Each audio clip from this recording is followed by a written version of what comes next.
Lakini naomba Roho wa Bwana aliye katika ibada hii akusaidie kuelewa kile ambacho Mungu anaongea kwa ajili ya maisha yetu. Na ujumbe wangu ni kwamba uwe mtu wa kusikiliza. Wajua watu wengi hawapendi kusikiliza, maana kupitia kusikiliza ndio unapata mafundisho, ndio unajua cha kufanya, ndio unapata hekima, na ndio unapata mwelekeo wa maisha. Hata mimi niliyo hapa, si kwamba nilitoka tu nikawa mchungaji, si kwamba nilitoka tu nikawa kiongozi, si kwamba nilitoka tu nikawa baba ama nikawa bwana.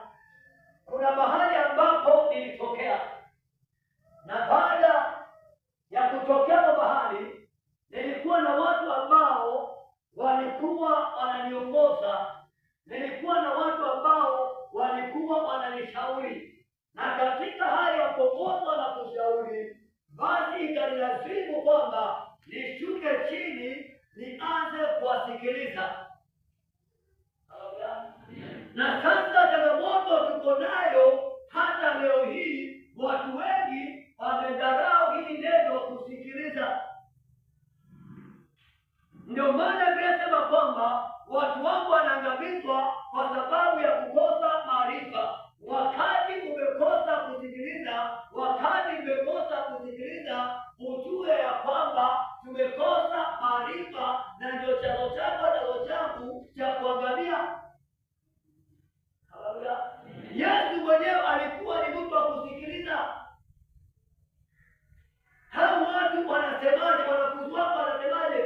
Korinto wanasemaje? Akawa ni mtu wa kusikiliza, kwa sababu alituma wanafunzi wake, endeni kule nje waulize wanasema mimi ni nani. Alikuwa anataka kujua kule nje wanasema yeye ni nani, na alipotoa ripoti akawa mtu wa kusikiliza. Na hatuwezi fanya kazi ya Mungu iwe nyepesi kama hatakuwa watu wa kusikiliza kile ambacho Bwana anasema. Hivyo wakati ule Musa alipokuwa akitoa wana wa Israeli katika nchi ya Misri, na kuelea kwamba Musa huyu na ndio Bwana huyu ni Mungu aliyemwita na ni Mungu aliyemchagua, na baada ya kuitwa kwake na kuchaguliwa kwake, Musa akapewa kazi ngumu sana ya kwenda kuwatoa wana wa Israeli katika mikono ya Farao. Musa alikuwa na maswali yake kama mwanadamu, lakini napenda maisha ya Musa kwa sababu alikuwa ni mtu wa kusikiliza kile ambacho Mungu anamwambia. Musa alikuwa anasikiliza na anaongea na Mungu wake, maana alikuwa na maswali. Lakini Mungu anamwambia Musa kwamba ni mimi niliyekutuma, kwamba uende katika uwezo wangu, uende katika jina langu. Haleluya. Bwana Yesu asifiwe. Na kwamba anamwambia nitafanya moyo wa Farao kuwa mgumu ili kwamba nijipatie utukufu. Anamtuma Musa, anamwambia kwamba nitafanya moyo wa Farao kwamba uwe mgumu ili nijipatie utukufu. Musa anasikiliza maneno ya mtu ambaye mtuma, ambaye ni Mungu, hamuoni. Mtu ambaye hamuelewa anaongea tu naye tu, anamwambia kwamba wewe nenda, nimekupa ishara miujiza, utafanya ishara, utafanya maajabu, lakini elewa kwamba mwisho wake huyu Farao nitafanya wake uwe mgumu ili kwamba nikapate kujipatia utukufu. Kutoka 14:10 andiko inasema hivi: hata Farao alipokaribia, wana wa Israeli wakainua macho yao, na tazama, Wamisri wanakuja nyuma yao. Wakaogopa sana wana wa Israeli, wakamlilia Bwana. Hata Farao alipokuwa amekaribia, wana wa Israeli wakainua macho yao wakamwona Farao na jeshi lake. Hao wana wa Israeli walipoona Farao jeshi lake wamekaribia, inasema kwamba wakaogopa sana, na walipoanza kuogopa wakaanza kumlilia Bwana, maana wameingiwa na uoga.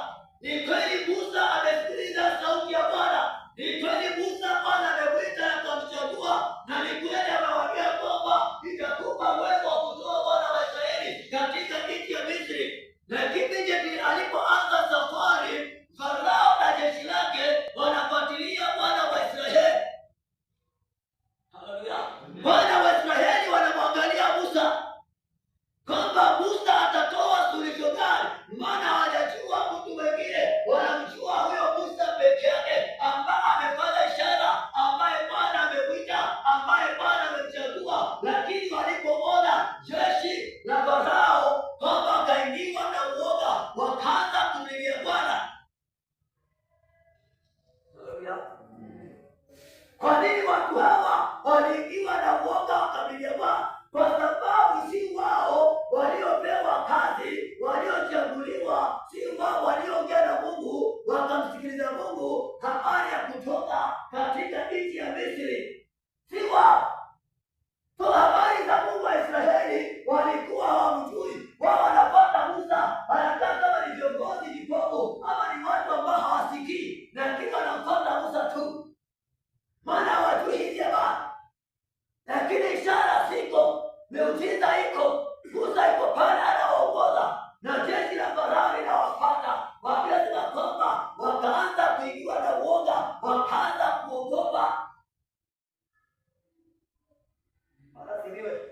Na ni kweli ni kwamba watu wengi hufika mahali wakaogopa. Ni kweli mambo haya yatafanyika, ni kweli ni Mungu alisema, ni kweli ni Mungu ambaye anayetenda. Watu wanaingiwa na uoga, wanaingiwa na uoga gani? Hakuna jinsi unaweza kusikia sauti ya Mungu. Wewe Mungu hajakuita akakuchagua, wewe Mungu amekufanya kuwa mwana katika ufalme wake, lakini habari zingine za kubeba mzigo watu huzielewi. Bwana asifiwe. Habari zingine za kupeleka watu katika nchi ya ahadi, na kupeleka watu katika uzima wa milele, Baba hujielewe. Na unafika mahali sasa, kwa sababu unapata kiongozi ambaye uliyemwamini, ambaye uliyemjua, Bwana amemwita, amechaguliwa, unamsikiliza sasa, akapata kupatia mwelekeo na jeshi la kupata nataka kuangamiza. Amen.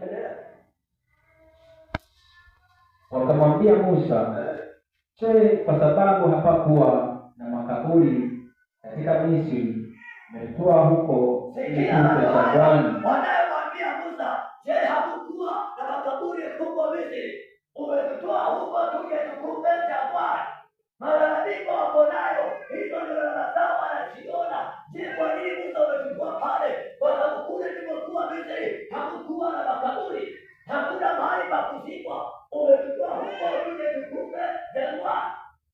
Wakati mwingi sana watu huona kifo, maana hawajui kile ambacho Bwana ameongea. Hawajasikiza sauti ya Bwana, hawajasikiza maelezo ya Mungu. Sasa watu wengi wakifika hapo huona kifo, huona kushindwa.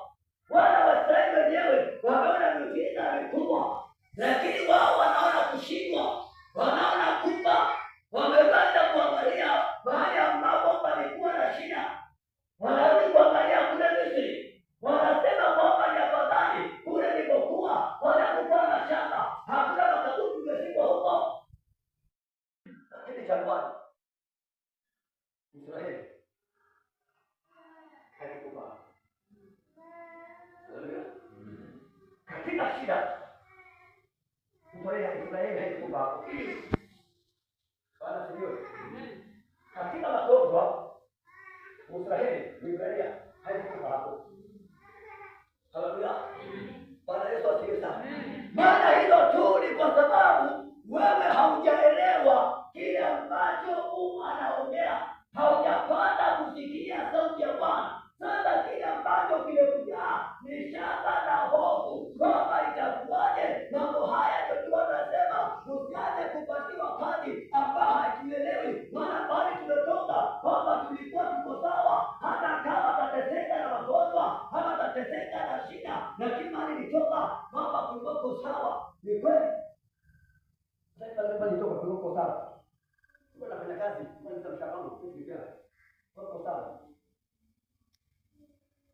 nilikuwa mimi. Bwana tuweza. Nilikuwa nafanya kazi mahali mimi pia. Nikifanya sasa.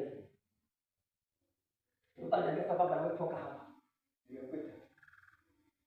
Haleluya. Amen. Bwana Yesu asifiwe. So hata mimi nikiwa Musa nafika mahali naangalia hali pale nilitoka sikulikuwa kuzuri zaidi. Na hata zaidi kiangalia kirudi sitakosa ni kuna nani sitakosa ni 20 ni pale pazuri.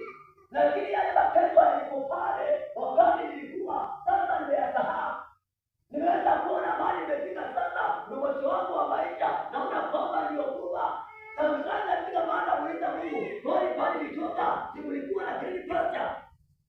Bwana mjenga nilikuwa nimemwambia nikamwambia wakati katika tafuta tukipita kama kupata pekee na sababu ninaboka. Sasa mimi nina tamani. Sasa kwa sababu nikamwambia my bishop ndio mtao nipate kiasi. Sio tangia kaje chini. Sasa kwa sababu kwa sababu mambo ndio sisi hapa. Kwa nini? Kwa nini? Kwa nini napika kiwango hicho? Ninaanza kuangalia. Ninaangalia green pasture na maisha ambayo nimepika, maisha ya jangwani, shida zimeandama, maombi yamenizidi, mzigo umelemea, yanabeba mzigo tu kama punda, sio ni mtu wa kunitia moyo. Shida zinatembea, nasema hapana, afadhali ningerudi kule shuleni, nikasema kama kama kuna nani. Afadhali ningeajiriwa, ningepata mshahara, maana ni jambo nimepika, na hata kuangalia sasa, naelewa kwamba hiyo epizeni nilikuwa. Haleluya. Amen. Nisipona wengi sana kwa hiyo. Ikiwa pasta hiyo. Ndio. Basi sikiliza. Hawa na Waisraeli hapo Egypt walikuwepo, Misri walikuwepo, walikuwa wanateseka sana na magonjwa na kazi zito. Lakini wamefika mahali sasa kwa sababu hataki kusikiliza kile ambacho Musa anasema, wameingia na uoga, wameanza kusema kwamba huyu Musa huyu alicho mbaya. Hata kwa mashamba kwa makaburi. Kama tungefuatilia siku hapa. Haleluya. Musa alikuwa mwanadamu. Sasa siko kwa mwanadamu. Ni majukumu ya kutosha. Haleluya. Bwana asifiwe sana. Ya kutosha.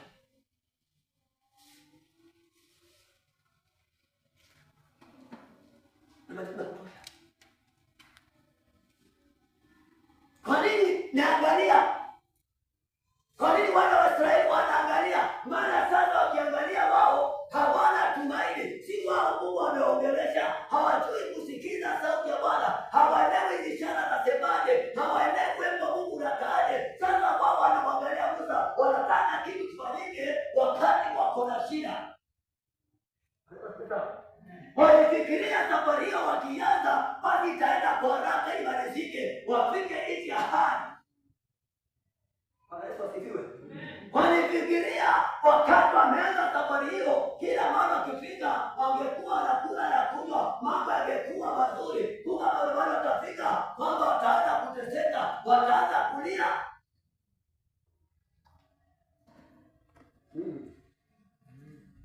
Haleluya.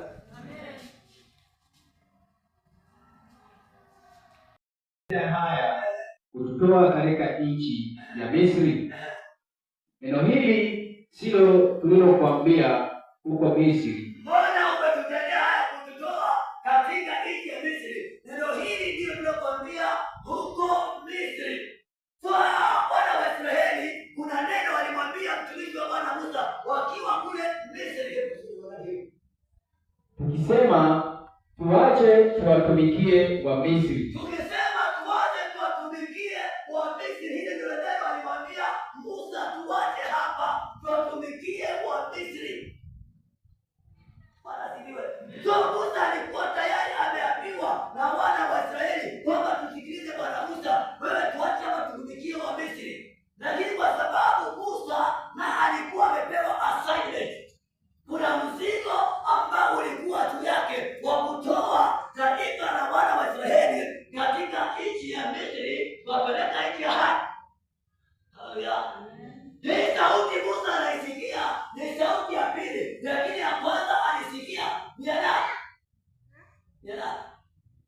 ya nani? Ya Mungu. Maana before aende Misri alikuwa ameongeleshwa na Mungu. Kama siku kuongelesha Musa akienda hapo. Sasa anaingia akauzwa Misri, anaona wana wa Israeli wanamuongelesha. Mama, tulikwambia afadhali utuache tukufie hapa. Wanatuasikiza. Haleluya. Biblia inasema kwamba yamkini kuna sauti nyingi hapa duniani na kila sauti iko mbele yake, lakini ni muhimu kwamba uwe mtu wa kusikiliza. Unaposikiliza unapata nafasi ya kufanya maamuzi. Haleluya. Aidha ukubali ama ukatae. Na ndio maana Isaya 1:10 anasema kwamba kama mtapanda kutii mtakula mema ya nchi. So una nafasi ya kukubali ama ukatae, lakini kwanza usikilize kile ambacho unachoambiwa. Watu wengi sana tumekataa mashauri, tumekataa kusikiliza na tumekosa baraka za Mungu, tumekosa ushindi katika maisha yetu. Wanasifiwe. Hata kusikiliza hataki. Sikiliza.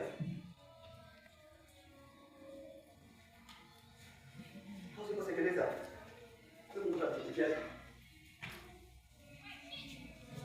Bwana sikiliza. Mungu atakuchukia. Usisikilize.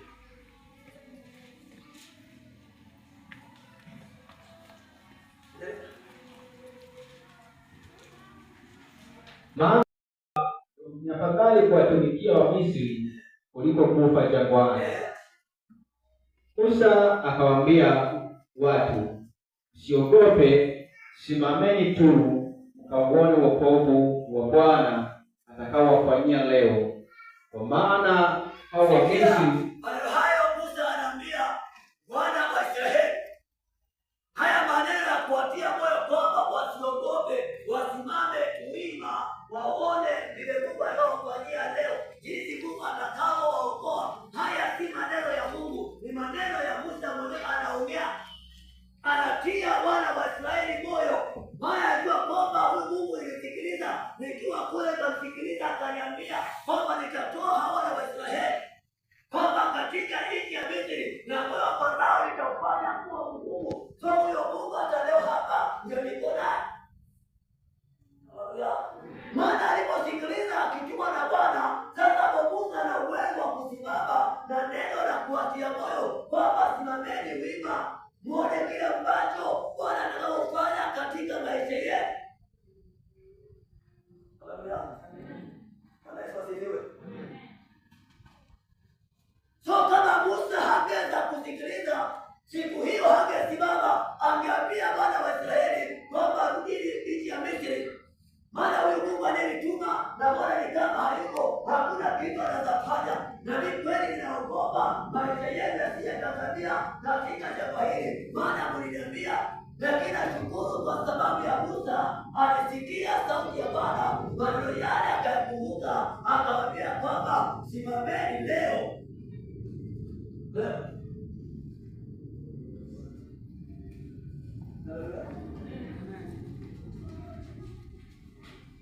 Simameni leo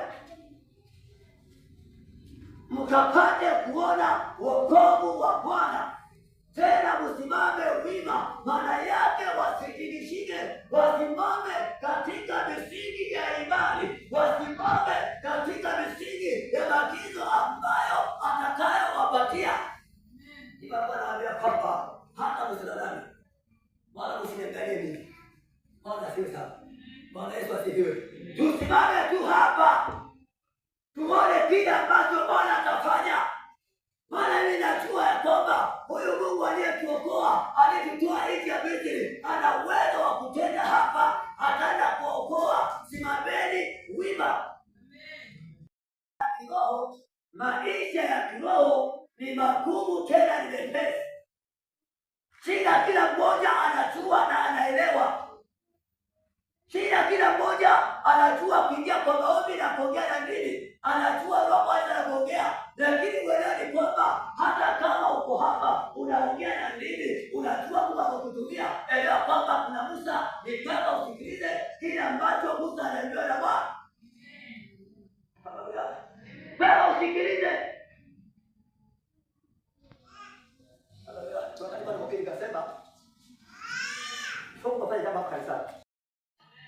anaambia mchungaji kwamba ni hatari sana. Sio kwa kiroho. Hii ni hatari sana. Ndio kwa sababu. Haleluya. Bwana Yesu asifiwe. That's why Musa alikuwa amepewa mandate, mamlaka yote. Bwana Yesu asifiwe. Bwana Yesu asifiwe. Yako wewe ni kusimama, sikiliza kile ambacho unachoambiwa kwamba unafanyaje. Sikiliza masharti ambayo unayopewa ili kwamba ufanikiwe. Lakini watu wamekataa kusikiliza masharti. Watu wamekaa katika njia mbili. Bwana sikiliza. Nataka niambie kitu upande huu, kitu upande huu. Hata badilike na fanya hivi. Na yeye tunaongea Mungu ambaye anatufanikisha. Yeye tunaongea Mungu ambaye ako na uwezo. Bwana Yesu asifiwe. Haleluya. Bwana Yesu asifiwe. Kila kitu ambacho Mungu ametaka katika maisha yetu kiwe ametongelea katika Biblia kiko hapo. Shida ni kwamba hatutaki kusikiliza. Mungu wetu ni Mungu wa kanuni. Akikwambia atakubariki, basi kuna njia ya kutembelea ubarikiwe. Mungu atakuwa hivi. Sikiliza. Mungu aliniambia Mathayo 6:24. Sasa baba atawaambia. Akaniambia ikimtumikia hata kutumikia. Sio ndio mfano hapo. Mungu msikie wala ni hapa kwa yeye. Alitumikia na utumikie. Ndio Kristo yake. Basi alipokuwa anaongea hapa kwa kazini, ndio tunaendelea mambo ya mambo yanafanya makao pia. Ikayakata pia. Kama mambo yanafanya makao, mambo ni mazito. Bwana sifiwe. Mungu ndiye anayepata kupata kule. Mungu anataka kuambia hicho kwa kufungulia. Nikaangalia. So, nilisikiliza nilikuwa kule Misri. Bwana akaniambia kwamba achana haya mambo, achana kutumikia nao. Enda ukalitumikie. Hawezi tumikia Bwana huyu. So nikaacha hiyo mambo, nikaja kumtumikia Bwana. Na huyo Mungu sasa ndio bado yuko. Ninapata nirudi kwa kweli kwa sababu wote. Niache kumuuliza Bwana, uliniambiaje wewe Mungu? Wewe, tuko wapi? Angalia bwana kwa mzee. Hii na sasa. Naona kuja hapo na kuja hapo. Ndio sikiza kwa ongea. Lakini shetani akupa roho ya kufunga macho na masikio, ndio maana tukose kusikiliza. Hapo ni baraka zako zinapotea. Hutaki kusikia, hawezi mama ukiwa wima.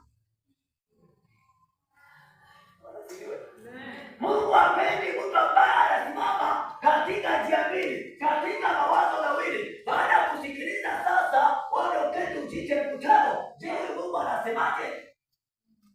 Je, ibada leo Mungu alikuwa anaongeaje? Amefanyaje? Anasemaje? Bwana sikiliza. Hapo nilikuwa nipatie ninge kwa mchungaji huyo. Singeelewa. Nikutoka kwanza. Nisikilize. Nikitaka kumfahamisha. Haleluya. Sometimes watu wanasema kwamba wanakufahamisha. Wanaweza kuwa kaongea ikawa mawazo yangu. Tunataka Bwana ajidhibitishe. So baada ya kutoka hiyo kampuni, nilibai time sana. Nikasita. Nikiwa bado tunatumu jinsi, nisikia sauti ya Bwana, Mungu aseme, Mungu ongee, anasema ndoto hivyo. Na naendelea hivyo. Bwana Yesu asifiwe. So nilikuwa mtu wa kusikiliza.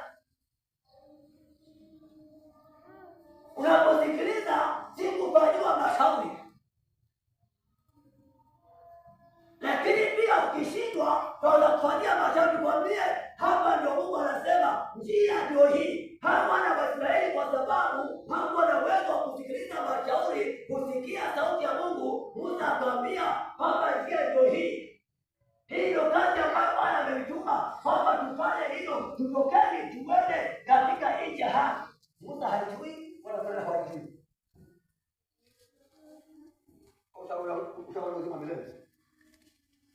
Kwa hiyo, mimi naongea hata naongea baada ya kufa.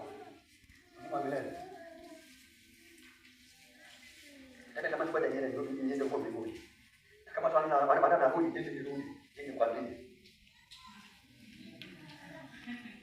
Kama natamani hata niende huko. Hiyo jihadi. Angapo unafanya kazi, hakuna nini? Unakuvaa nguo, hakuna kujua mtu ndio kwa kweli kuja kwambie. Tu la pesa. Maana pale kule jihadi kule. Kama zote kali kweli. Natamani sasa moja hivi. Watu kutupa tamaa tutapigwa. Maana bakari atakazana. Wao wamejaa sana.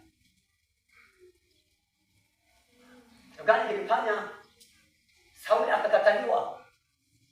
Tusikilize.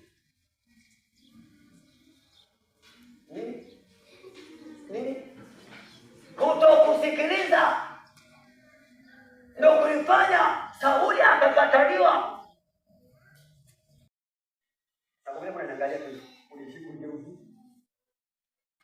Wanataka kutapata damu. Maana jua hata kwa wana sisi. Haleluya. Bwana asifiwe. Mungu alikuwa anaongea na mimi. Sasa mimi bado nataka kushauri na kushauri za kauli. Sasa mimi tunajii. Niambia ni sawa, sote tutapata nafasi. Kwa kufanya.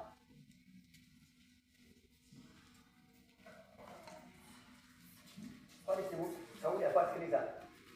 Sikiliza Mungu. Kwa maana sio Sauli ndio mnafanya. Na mimi nafanya nitakuwa hapo vipi? Sasa nitaenda ni sawa nitaenda kupata kwa kuua tu kila mtu, sio kazi hiyo kwangu.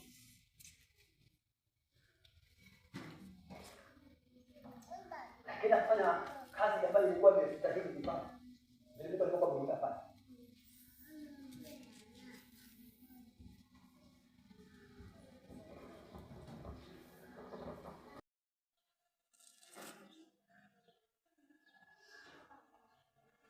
Siogope, simameni tu, auone wokovu wa Bwana akawafanyia leo. Kwa maana hao Wamisri mliowaona leo hamtawaona tena milele. Kwa maana hao Wamisri mliowaona leo hamtawaona tena milele. Musa anaongea habari ya changamoto moja, habari ya Wamisri, kwamba usimame tu wima, maana Wamisri hamtaona tena milele. Haya ndio maisha ambayo Musa anawatia moyo, akijua kwamba kweli Mungu atafanya, maana amempa ishara na miujiza, lakini kesho yake hajui kwamba changamoto gani anakutana nayo. Anatatua changamoto ya siku hiyo peke yake ya wana wa Misri. Haleluya.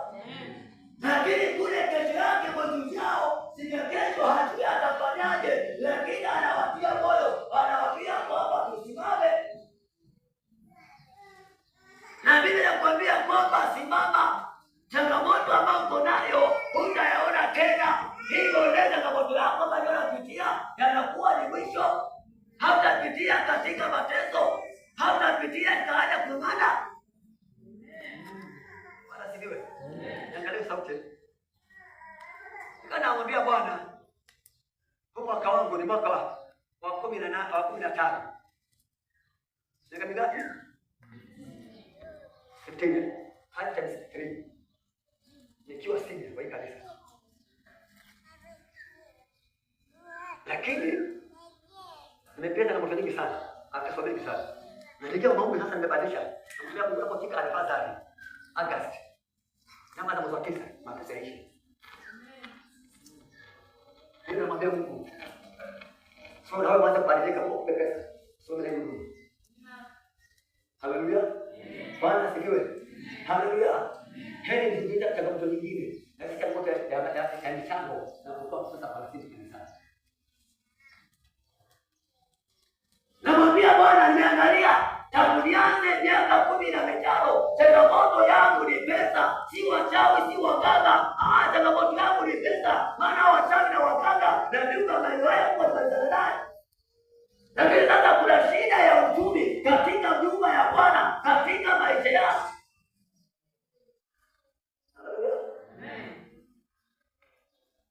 Namwambia Bwana aangalie kwamba ninapoanza mwaka wa 16 haya maisha yafike mwisho, nisitake mambo ya pangana katika hali ya kiuchumi. Nimeangalia. Kama unaangalia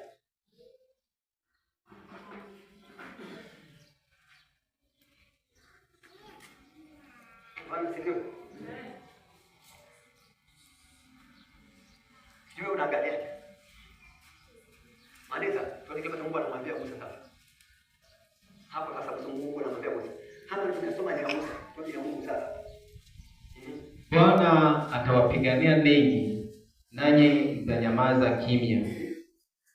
Bwana akamwambia Musa, mbona unanililia mimi? Bwana akamwambia Musa, mbona unanililia mimi? Mungu anakaa kama anamgeuka Musa.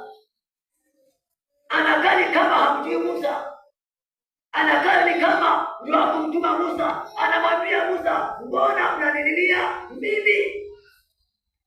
Sasa nikuulize. Uje kwangu kesho kwa vile. Mbona uje kwangu unaleta nini? Utakuwa kanisa kweli? Utatoka kanisa? Utatoka. Kwa nini Musa anakubali Mungu anamwambia Musa, mbona unanililia mimi? Kwa nini? Haleluya.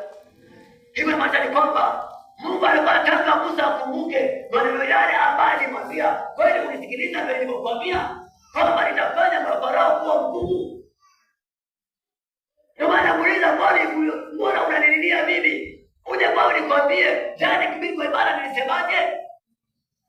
Tunashtuka. Tunasemaje? Hakuna kwangu. Hata kipindi kwa ibada nilisemaje kwa ibada?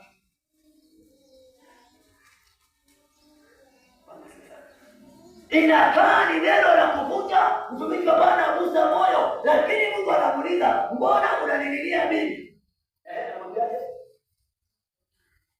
Waambie wana wa Israeli waendelee mbele. Waambie wana wa Israeli waendelee mbele. Hakumwambia Musa waambie wana salama funge na kuomba.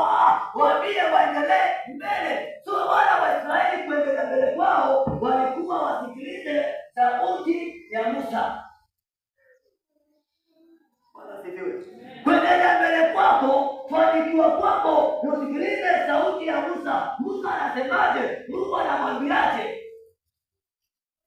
Maana Mungu anataka watu waendelee. Kila siku unapoamka ni kitendo cha kuendelea. Wokovu ni kitendo cha kila siku. Wokovu na kuendelea. Imani inaendelea. Ni kitendo cha kila siku. So Mungu anataka kila saa kwamba uendelee mbele. Ndio maana mwambia Musa, mwambie wana wa Israeli waendelee. Hata mimi niko hapa ninaendelea. Akopo mmoja ni timu yote. Maana kama kwa vita ndio sisi. Kama taiki pale atongeze. Tunaomba Mungu tukutie moyo.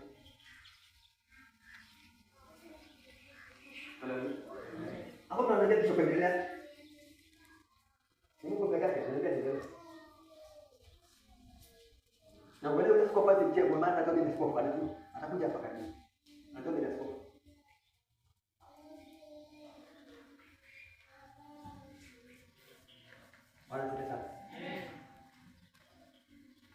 Lakini kwa sababu kuna kitu ambacho Mungu aliongea na nikakisikia, na hata leo hii bado kitu nimekujua kwamba ninajua tabia ya Mungu ni kuendelea mbele. Kuna changamoto, umemwita amenyamaza, ni lazima uendelee mbele. Ninaendelea mbele. Amen. Nilikuwa hapa siku tano, nilikuwa na shughuli kwa naombea. Tumetekeleza. Ndio mama hapa. Lakini Mungu amenijibu. Amejibu tofauti sana. Atanipatia kisho, atanipatia tofauti kwa nyumba. Wala hajajibu kwa nyumba. Amejibu kwa jamii kwetu.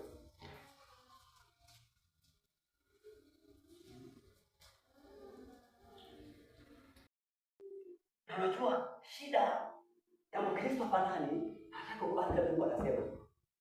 Na mimi shida ya Musa ni kile Mungu anasema. Wao wakaniambia useme kama hauko, ndio wewe jamani. Nilikuja. Hana maana kwa vile. Wanasikia? Ndio nilikuwa mimi pekee yangu hapa sikuwa na watu. Nilikuwa pekee yangu watu na nani? Haya maneno yalikuwa yamezidi. Si yangu.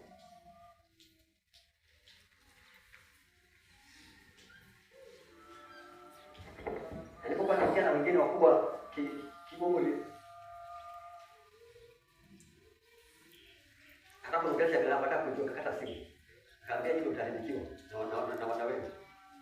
kwa imani, tunapochagua madhabahu. Imani ni nzuri. Bwana sisi. Hata nikwambie hivi. Ukisimamia imani vizuri unapata dhabihu. Hakuna laana. Wala madhabahu ya uchawi na dhambi hata kafiri. Nenda kukushika. Na nikakumbusha baba, nikamwambia baba na mama jana. Kumbuka nikianza kanisa la Conference, nilikuja. Ukaniambia mambo hayo utayaweza, yakisha kitu fulani. Na kwa mimi nilikuja, Mungu alinituma. Bwana asifiwe. Lakini pointi kufunga, nilikuwa nafunga kwa ajili ya swala la kanisa, kwa ajili yako, ili kwamba nisikie Mungu anasema nini kuhusiana na kanisa la Bwana. Ndio utakwambia kwamba Mungu hakuweza kuongelesha. Inamaanishaje? Kwamba bado yule Mungu aliyeongelesha bado yuko. Yule Mungu alisema kwamba mwaka huu wa kutembelea kanisa la Bwana, bado yule Mungu ana uwezo wa kutembelea na kubadilisha, ana uwezo wa kutembelea na kubadilisha. Hawataki kutoa imani kama vile kwa sababu Mungu ananiambia habari yako. Nata nikwambie. Baada ya kutoa imani, kulikuwa na peta hii. Namba kutoka boy kwenye huku. Tumo. Sisi tunakwambia. Sina roho. Naona mke wake hapa kwa kazi. Yeye mwenyewe anasimama. Bwana asifiwe. Yeye mwenyewe anaongea na Mungu wake, anawatia moyo, anawashauri. Mungu anamwambia waambie waendelee mbele, na ndio kazi ambayo Bwana ameniweka mahali hapa. Nikikwambia ni kwamba kuendelee mbele. Changamoto zipo pale, ni za maisha ya kawaida, haziui Mwisraeli, haziui Mwibrania. Kazi ya Mwibrania ni kwamba ni kuelewa kuendelea mbele. Hizi changamoto zitakuja kuisha, ni kusimama na imani. Tutamwambia mbele na Mungu kama kuna nini mikononi mwako. Shida ni sasa. Kuna nini? Bwana sasa anasema kwamba ako na fimbo. Mimi sina kitu, lakini niko na imani, lakini niko na mamlaka, niko na Mungu, na huyo Mungu ya imani na mamlaka ndio nitakwambia endelea mbele. Ukanyaga hapa utafanikiwa, ukanyaga huku utaharibikiwa. Bwana sifiwe. Maana ni mamlaka niko nayo, ni fimbo ya imani niko nayo, ndio natembea nayo ikuonyeshe jinsi ya kufanikiwa kwako. Na watu wengi sana hapa kanisani tumeharibikiwa kwa sababu hata kutekeleza. Bwana sifiwe. Mbona nasemaga hivi? Mbona nasemaga hivi? Ni Mungu anatumia. Bwana sifiwe. Unasema kama Biblia. Ukianza kuja sasa watu sio wanakuja. Anaweza kutaka kusiku. Na ndio sisi ndio. So kama neno la mamlaka. Mamlaka la ujinga. Nimeongelea. Nikamwambia aidha niko nenda mbinguni ama sipo. Kuja akija hapa. Tunataka usafiri. Akacha na Mungu ya Mungu. Ndio basi kwa kanisa. Ndio sasa yake kwa sababu tu. Mimi nataka kupata kufikia Mungu. Bwana sifiwe. Haleluya. Atakuwa baba hapo kwa sababu tunataka kufikia nini hapa. Tunataka sema kufikia nini. Tunataka kufikia mpaka tufikie nini. Tafutisha. Bwana sifiwe sana. Maana hii kitu ya kuendelea na Musa anaambiwa kwamba hapo na nini. Nikapata ufunuo kwamba Mungu hata nikimwambia alete watu matajiri, kwanza kuna watu ambao niko nao. Hao watu niko nao, je, nimewatengenezaje?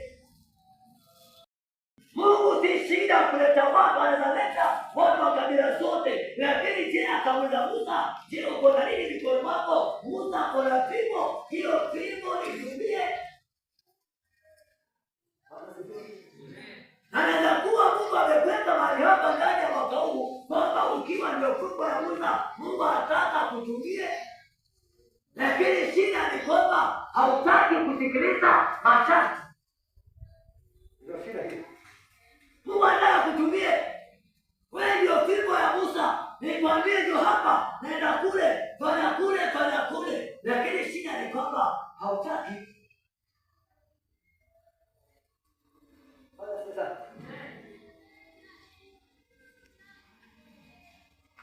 Kwani Musa angeweza kutumia wapi?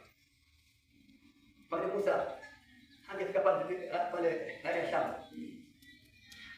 Hapa sauti na Mungu asuti. Bwana Mungu msoko nini? Bwana sikiliza. Sio kwa nini mkono wako? Ni kwa nini mkono wako? Mimi niko na wewe hapa. Mungu kwa karibu.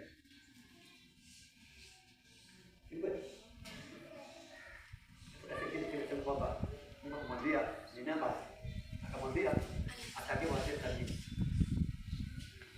ambapo katika Musa kwa kusaidia kazi ndogo hapo inapokuwa na Musa. Kama hadi bila sema kwamba Musa akinapo lake tu hivi kulibaki hivi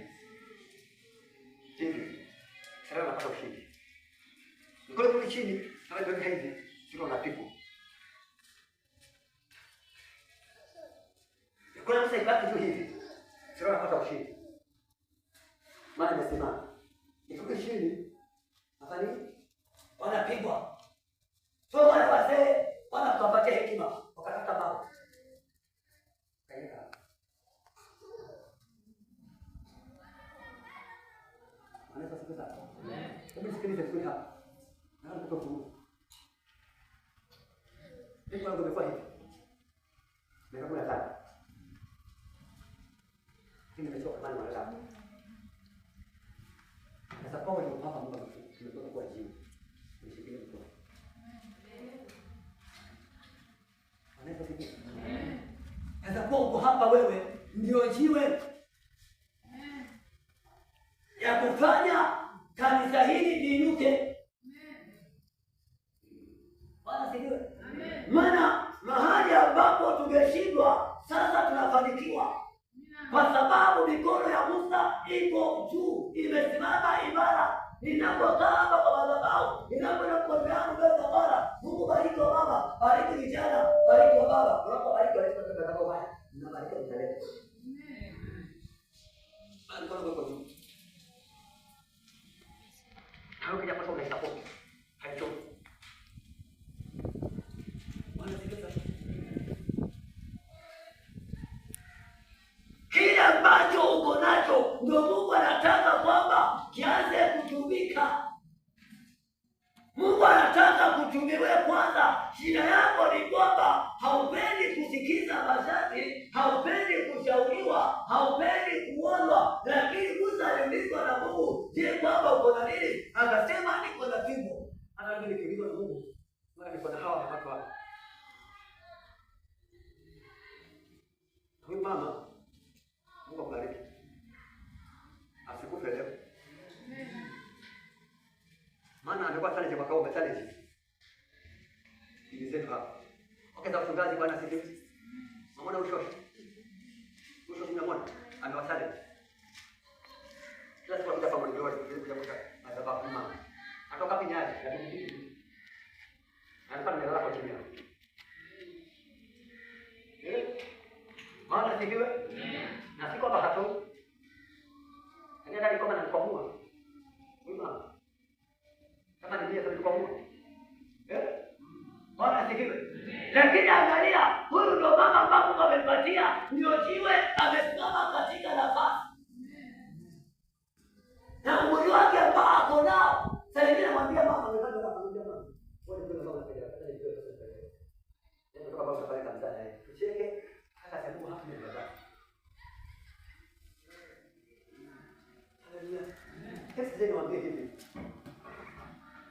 Hawa sio kwa sababu hadi wao wamechaguliwa. Si kwamba kwa kutoshana. Kielimu, kimawazo, kihekima, kimaarifa, kimapato. Lakini Mungu anataka Musa awatumie wale ambao ako nao.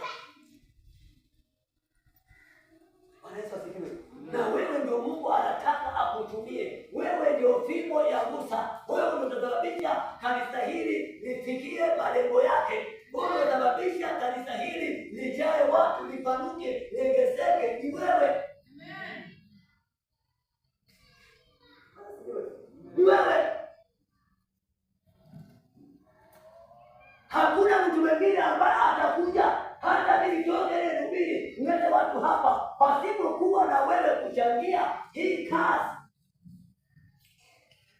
haitafanyika. Imagine ni mwanafunzi akule funguo sana shule. Unaona? Sasa funguo na baada ya nataka hivyo ndio ile tena ndio nikaa hapa.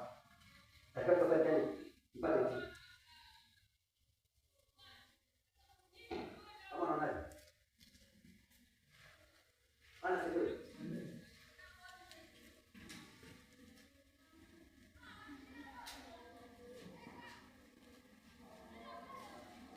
kama Musa alikuwa kwa Biblia kwa sikiaje ni kazi yake. Bwana sifa. Wewe Mungu amekaa kwa kiongozi kwa binadamu. Ili kwa kusaidia sana wale. Sasa tukiza mashauri. Ana sijui. Sikuwa mtakusikiliza au rekebishe.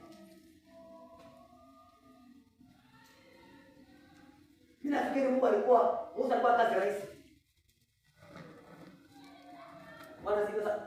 Maana akitatua shida ni moja ya maji. Shida ni moja ya chakula. Na akiongea naongea na Mungu peke yake, haongei Mungu aongea wala kushirika.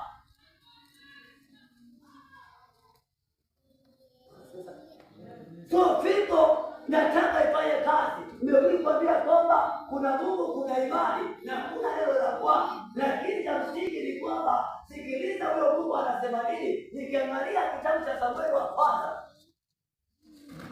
Mungu anamwambia Samueli aende kama akaeke mtu mafuta. Maana amekataa Sauli. Na Samueli alipoenda pale akaanza kuangalia mtoto wa Yesu kaleta. Akaona kama mama amejaa vizuri kile hapo. Sio mwambie hapana. Mwana mwangalia macho yake. Hingi ile kazi na sadaka. Hapo ndo analeta hapa. Samueli angesikiliza sauti ya Mungu. Ungefanya makosa. Bwana asifiwe. Angefanya makosa. Lakini alibali kusikiliza. Bwana mwambia hapana, kuna mtu bado amesalia hapa. Hamtaketi. Bwana kijana akisha ameletwa. Kwa nini Samueli alisikiliza? Bwana Samueli watu wamekataa kuongozwa na nabii. Wamesinganisha na mataifa mengine. Wanasema kwamba wanaongozwa na mfalme kama mataifa mengine. Samueli anakataa. Anaenda kwa Mungu wake anamwambia, "Hebu wasikilize hao, wapatie ufalme." Mwanzo za ufalme. Wapatie ufalme, mwanzo za ufalme. Hata ungepanga mwanangu. Haleluya. Hata kwa kitabu cha Mkanda, tutakataa. Kwa vile ni kitu cha mganga, Halo? Bwana sikiwe. Hata ni kwa kuolewa. Anafanya kanisa. Pia anawaeleza. Kufanya kanisa. Kisha kushauri. Bwana sikiwe sana. Bwana sikiwe. Ndio kuonyesha. Samana mbele Mungu hapana, usiwakataze, wasikilize. Na waonyeshe tabia za ufalme.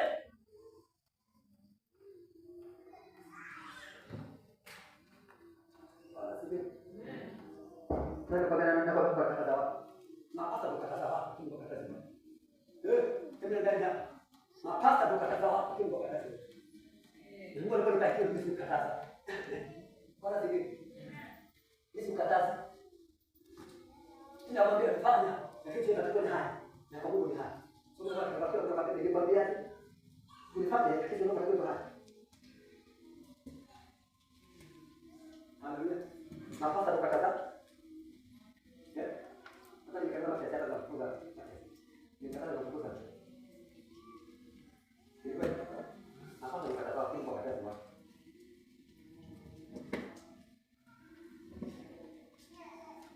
Mungu akataza watu.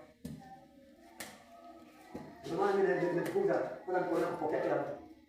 Ndio kijana kana wakati kutimia, kwa sababu nilipokuza kutimia itabadilika. Yaani kutimia itabadilika. Bwana sifiwe.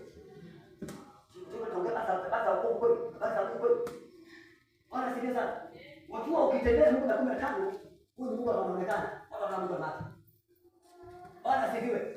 Haleluya. Bwana Yesu asifiwe. Ukitembea na Mungu na 15, watu wataka waone tabia za Mungu ndani yako.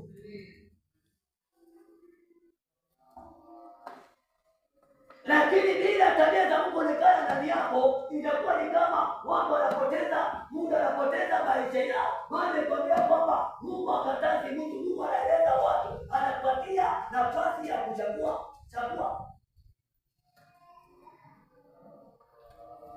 Wana wa Israeli wakashika masharti ya Musa, maagizo ya Musa, wakamsikiza Musa.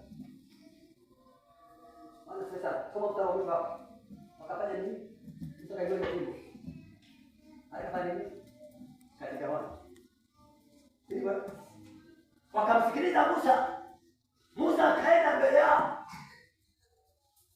Maana hawangeweza kutangulia wana wa Israeli. Maana wale kwamba kuna bahari ya Shamu na wana wa Israeli wako katikati na Wamisri wanawafuata. So Musa ililazimu kwamba aende mbele ndio apige ile bahari ya Shamu, ndio bahari gawanyike. Ndio wanasema huko.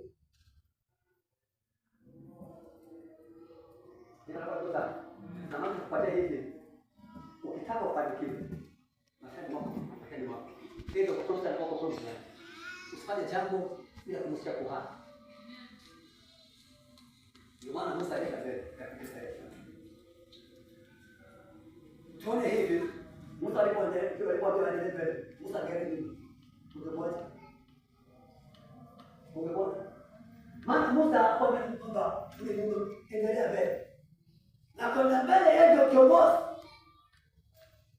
Na mbele kuna hiyo bahari ya Shamu, ni kizuizi hicho.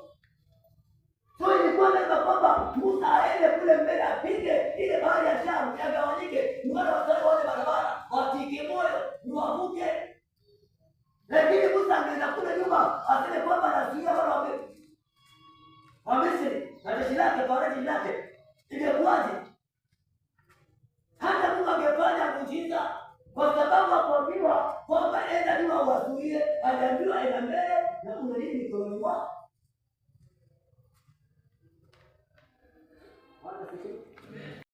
Nisaidie mchana wa leo kwamba tuelewe kile ambacho Bwana anaongea. Bwana anasemaje? Masharti yake ni gani?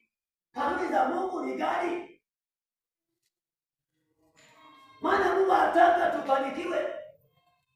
Kuna mahali ambapo Mungu anataka apeleke kanisa la Bwana, lakini shida ni kwamba kanisa halitaki kusikiliza. Bwana akamwambia Samueli, nitafanya neno ambalo unapeleka kusikia. Sio faida. Nafanya nini? Anataka kusikiliza. Bwana kusikiliza. Tafadhali. Naambia Bwana, nasi niachie. Tafadhali. Bwana sikiliza. Naambia hapa, baada ya kusikiliza hivi, nitafanya nini kwa Israeli? Kwa sikio kwa ile masa. Kwa ile masa. Hivyo ndio Mungu ataelewa nini. Hivyo Mungu anaelewa. Sikiliza. Sikiliza ni hekima. Bwana asifiwe. Sikiliza ni hekima. Wataka ufanikiwe, sikiliza.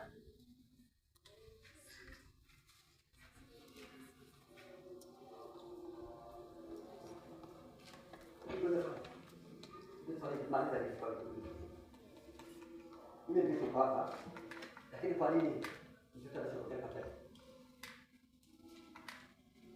Kwa nini hapa sio faida? Kwa nini sio faida? Inawezekana? Inawezekana? Inawezekana, mimi sio kitu baba.